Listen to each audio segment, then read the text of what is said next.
All right, everybody, we're here today to discuss arrest in a case last year, August 8th of 2021. Our agency received a call about it came in as a medical call, a man down call is how it came in.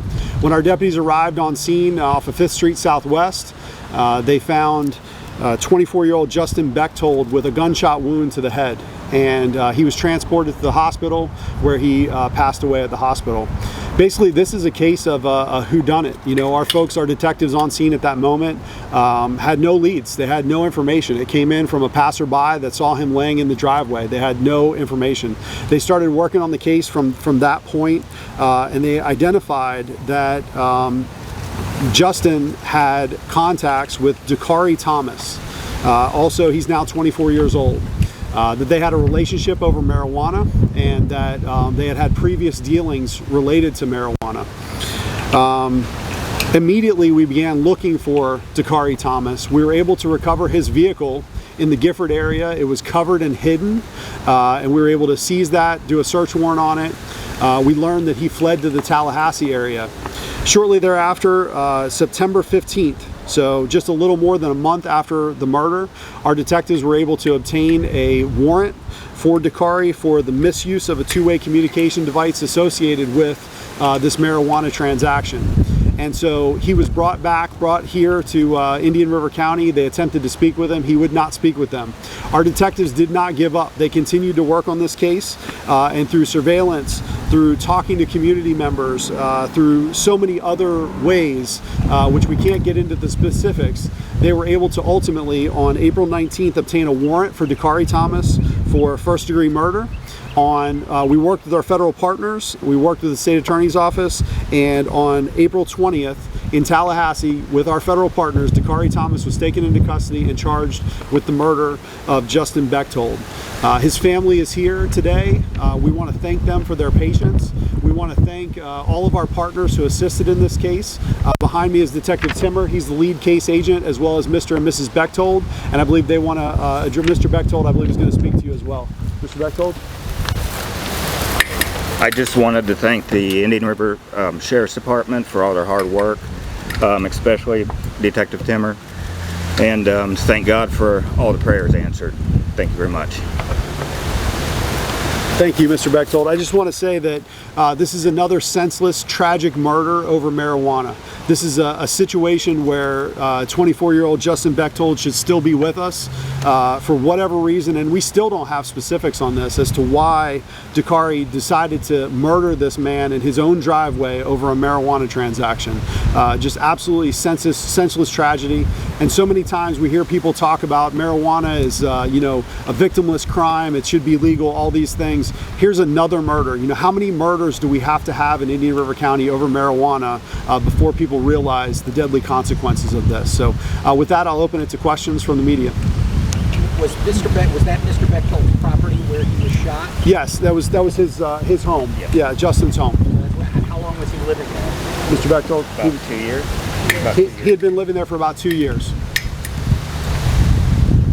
What was the situation in terms of the arrest? Did Mr. Thomas resist at all when you guys got him? Our federal partners were able to locate him. I can't get into the specifics about how they located him, but using the Marshals Service, they were able to take him into custody without incident, no issues. We were also able to provide the family with the handcuffs that he was arrested in, so they got a little bit of closure on that. In terms of their relationship, was it beyond drug? Like, did they know each other from childhood?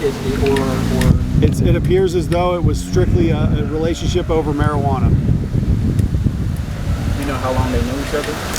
We know that they had previous transactions. We know that at least a year prior, there was a transaction where Dukarai felt like he had been ripped off, essentially. So we know that there had been a history, but these two had been, you know, dealing with each other over marijuana for some time, at least a year. And the shooting happened in the driveway of Bechtold's. He was shot in the driveway. We know, we know that his vehicle, that Dukarai's vehicle was there. We know that his phone was in the area. We're able to say for sure that, you know, for whatever reason he decided on this particular day that he was going to shoot and kill Mr. Bechtold. We still don't understand why, but he did do that. You talked about that, you know, how many people have to die, you know, because of marijuana deals. Do you have any rough ballpark numbers as far as since you became sheriff, you know, how many of these cases are types of cases you've... Not specifically since I've been sheriff, you know, but I can tell you that since I've worked here at the Indian River County Sheriff's Office almost 20 years, I can count off a number of homicides that we've had in this county that are associated with marijuana, and it's way too many, I can tell you that. You know, we can get you specifics about those cases, but we were talking about it prior to coming out here, and we know of at least 3 or 4 just off the top of our head that are marijuana transactions and you know, shootings related to marijuana. It's just crazy. In terms of the timeline, Sheriff, you're talking, so August 8th, the crime, and September 15th is when you first got the warrant, and you said in the middle there, they found his vehicle in Gifford. Correct. So we were actively tracking him. We had pretty quickly identified that he was involved in this case, and we were following up with friends and associates, and we knew that he fled to the Tallahassee area. So we were right on his heels the entire time, and it just took us some time to get all the evidence we needed to be able to get that warrant together. The reality is the majority of the time that we've spent since August 8th has been collecting subpoena data, collecting video, collecting, you know, interviews with other associates. And is he from Gifford, Mr. Thomas? He's from the Indian River County. What was the straw that led to his arrest? I know you had evidence, but what was that straw that led? Yeah, social media was really a big player in this case, and a lot of people don't realize that they're leaving all kinds of information behind every time they get on social media. In this particular instance, I will tell you that one of the biggest factors that was able to allow us to finally make an arrest was social media. Would we be able to ask Justin's father? Come on up. Sir, if you wouldn't mind saying your first and last name and spelling them for us? Tim Bechtold, Bechtold. Can you tell us about the type of man your son was? He was everybody just loved Justin. He was funny, hard worker. Just everybody, the outpouring from the community was unbelievable, because I had friends that just came out of the woodwork. Didn't even know he had the friends that he had, but everybody just loved Justin. But any other? What was his job? What did he like? He worked for me. He was we have a well drilling business, and he was the main driller at my company. So talk about that. A father-son business. Obviously, you were very close to him in that regard. You had to trust him. Mm-hmm. Did you hope one day he would? We were making the plans to start doing that so I could retire, and that ended all that. And when everything happened this way, but we were going to try to start moving him right into the, you know, owning the business where I could, you know, go and do some things and start retiring. But that canceled all that. How close were you to it? We were very close. Yes. And during the court proceedings, you might have a chance to address Dukarai. You know, are you able to share what you plan on telling them if you get that opportunity? I have God will take care of that. I have no, you know, there's no ill feelings, but God will handle it His own way. Your thoughts on hearing his arrest for your son's murder? That is, I've been waiting for that for 8 months. So I'm glad to see it come to a close today.